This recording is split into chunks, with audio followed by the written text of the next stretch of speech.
Welcome to United Tradesman Academy. Today's video, we're going to cover how to become an electrician. You may ask yourself, why would I even think about being an electrician? Or, man, I don't want to get shocked. I'm afraid of electricity. Well, I'm going to explain a few of those things in this video. So the first thing let's talk about is what is an apprentice and what is an apprenticeship. So an apprentice is someone who's going to be learning a skilled trade from a company. Whether you're going to be a mechanic, you'll be an apprentice mechanic, or whether you're going to be a plumber, you'll be an apprentice plumber, or if you're a welder, you will be a apprentice welder. Now, an apprenticeship is a school where you have individuals or you have companies that have come together to form a organized school, a organized method of learning through theory and practical application, meaning on-the-job training. So that's the difference between an apprentice and an apprenticeship. So now some of the things you can expect being an apprentice electrician, you can expect doing a lot of the grunt work. When I say grunt work, I mean a lot of digging. You'll be doing a lot of material handling, or you may be driving a forklift, or you may be put on the cleaning crew. Now, depending on your attitude, this could be good or this could be bad. From my experience, every time when I volunteered to do some of these dirty tasks, I was always up in line for a promotion, or I was always next in line for a bonus. There have been several times where I was one of the only few apprentices out of 100 on the job that got end of the year bonus, but it was because of my attitude. Some of the other things you can expect to learn as an apprentice is how to do electricity safely. You will, if you haven't got a chance to work with your hands, you will definitely become acquainted with how to use your hands in conjunction with your mind. You know, a lot of times people that don't have brain to hand coordination, you know, your brain may be looking at something one way, but your hands may be telling you, I don't know how to physically do that. So you're going to learn brain to hand coordination. You're going to learn how things go together, how buildings go together. You're going to learn how to put nuts and bolts and different fasteners together to make a pipe rack, or to put electrical panels on the wall. Being an apprentice, you will learn a lot just as far as in construction and building, and you'll have something tangible to go off of. Just say if you wanted to construct your own home, or if you wanted to start your own business, you'll have some means and methods of how to do electrical. Now, some of the things you can expect from an apprenticeship school, you will have the apprenticeship school I went to. It's called IEC Independent Electrical Contractors. Basically, it's a school where contractors in the DFW area here, electrical contractors in the DFW area here, they came together to form a school. And so basically you do 1 night a week for the school, and while you work 5 days a week, 8 hours a day. That's the minimum you're gonna work. 5 days a week, 8 hours, so that's 40 hours a week. Sometimes you do overtime, a lot of times you do overtime. It just depends on what job you get on. So you have residential electrician, you have a commercial electrician, and you have industrial electrician. So now the difference between those three: residential is just your basic houses, apartments, condominiums, townhouses. That's residential, where you'll be doing all of the necessary wiring to get the house up and running by the National Electrical Code. So that's one type of electrician, which is residential. Now your next type is going to be commercial electrician. Your commercial electrician is going to be more so where you have like a 7-Eleven that's a commercial building. A mall, a school. Let's see, what else do we have? A mall, school, any type of commercial building that's going to be considered commercial electrician. Now, industrial is where you may have industrial electrician is where you may have water treatment plants or gas plants, railroad plants, things of that sort. That's going to be your last type of electrician. So you have commercial, residential, and industrial. So depending on which school you go to, and depending on which region you're in, meaning if you're in the Northwest, if you're in the South, a lot of times, like in the North, Virginia, you'll have a heavy unionized state. Here, it's not. I'm in Dallas, so here it's not as saturated with union here. So what you call would be an open shop. An open shop is just where you have someone like me who started a company, and I've grown my company to about 100 to 200 employees, and I'm just hiring people that come through the door. So that would be called an open shop. So you have open shop and you have union.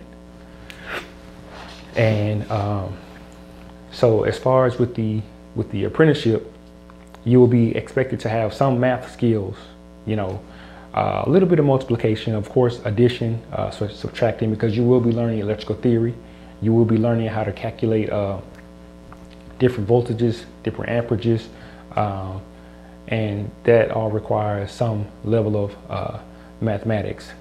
Now, when you do apply for either it's going to be the IBEW, the union, or you're going to apply to an apprenticeship school, there's going to be an aptitude test. So aptitude test is basically just like a test where it's going to test your comprehension, reading, writing, math.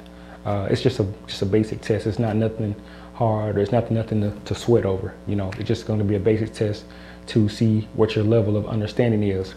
Now, the school I went to, IEC, Independent Electrical Contractors, they actually had it to where if you tested below the average, they will let you come in before you actually start going to the school, and they will help you get your math up, they'll help you get your writing up, or they help you get your reading up, you know.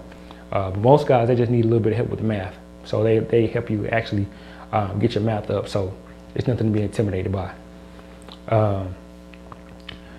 And so basically with the school, you'll be learning electrical theory, and now what they've started doing, you actually have hands-on training within your classes. You do motor controls, you do pipe bending, you do transformer wiring, you do outlet wiring, you do three-way switch wiring. It's a really good opportunity for someone that's young or even old, you know, man or woman, to get into either apprenticeship or through the union, because you're gonna be learning that much more. Plus, when you're in when you are in the either union or the apprenticeship school, you are guaranteed raises. When you're not through a school, I mean, you may get a raise once every 2 years. But since I went through the school, I got a raise every 6 months. So that's another perk of going to the union or going to the school. And just to, let's see. So the apprenticeship normally lasts 4 years. If you're a union, it could go 5 years. But since I went through the apprenticeship school, it was 4 years, which equals out to 2,000 hours every year. So 2,000 hours every year for 4 years is 8,000 hours. So once you're in your 4th year of the apprenticeship school, you should have 8,000 hours, and you'll be eligible to take your journeyman electrician test. So that's your next step, going from apprentice to journeyman. Now, let's see, when you get to the actual job site, you can expect to be put with a journeyman electrician, or you may be put with someone who's at a journeyman level, you know, who has at least 5 to 6 years, 7 years experience. You'll be put with someone who's on either a journeyman electrician or someone who has journeyman capabilities, or you may even be partnered with someone who's a master electrician.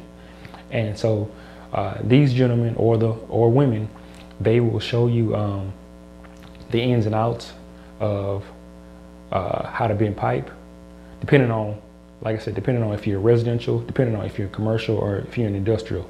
So if you're in commercial, you'll be partnered with the journeyman, where and depending on what phase you get on the job, if it's the beginning, the middle, or the end, you'll come in. Just say if you're at the beginning of the job, you'll come in, you'll be in the dirt. You'll be having to put the PVC pipe in the ground. So you'll be partnered with someone that's going to show you how to put the pipe in the ground properly, how to glue the pipe, how to cut the pipe, how to bend the pipe. All right, guys, last but not least is you need to get your apprenticeship license. It is so easy to get an apprenticeship license. You do not have to take a test to get your apprenticeship license. It's by far the easiest process.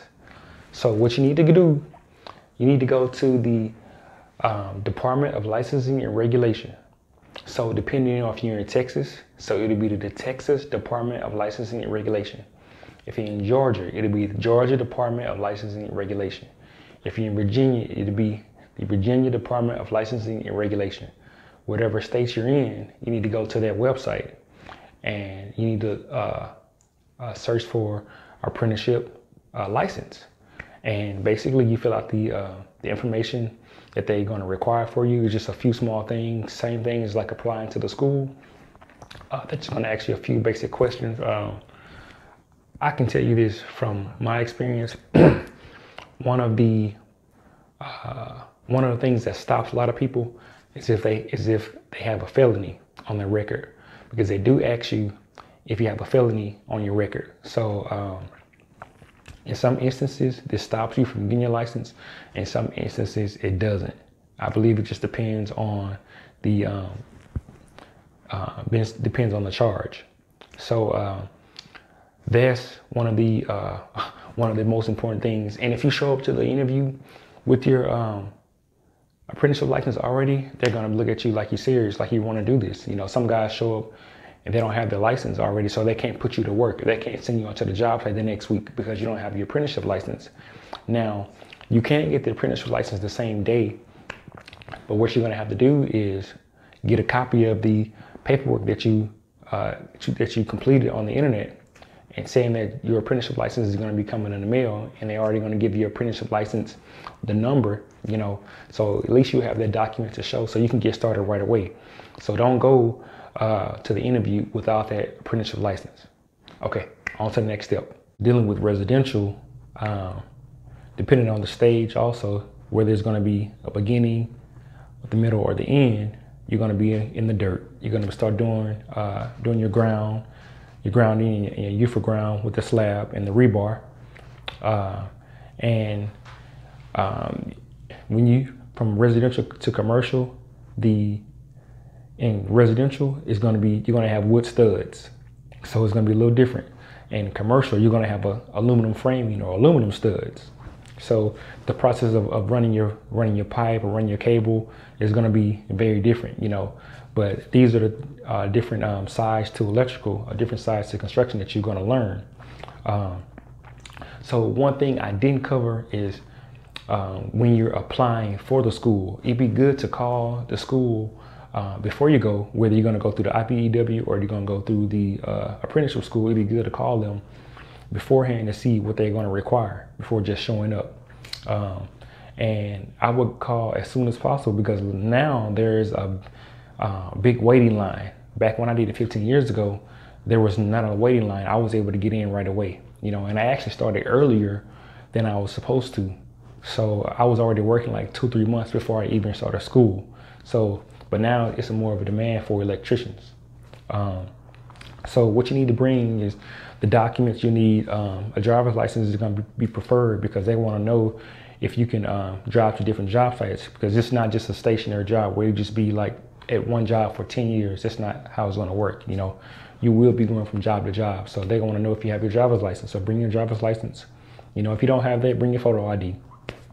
and they will want to see your GED or your high school diploma. It'd be good to bring your resume and have a nice cover letter on that resume too. And it would be good to have some references. And it'd be good to have some electrical references from some well-known companies if you have that. But if not, it won't make a difference, you know, if you get into school or not. But it's still good to have, you know, just for the professionalism. So you say your documents. Make sure you come dressed nice. Don't just show up in holes in your t-shirt, you know, or you know, profanity on your t-shirt. You know, don't show up like that. Show up in, you know, nice button shirt. And if you can't put a tie on, you know, if you don't have slacks, put some nice jeans on, and either some nice boots or some nice dress shoes. You know, that's gonna go a long way, because I guarantee you the next person that's coming in that looks like they're not professional, they're gonna take you more serious than that person. So man, I want to end this video right here. If y'all have any questions, drop them down in the comment section. I thank y'all for all my new subscribers, and hit the thumbs up button, hit the like button, hit the notification bell. Now, when you do hit the thumbs up button, YouTube, they recommend this video to other people. So please hit the thumbs up button, hit the like button. If you haven't subscribed, man, let's get United Tradesman Academy going. I thank y'all so much. We'll see y'all next time. Bye.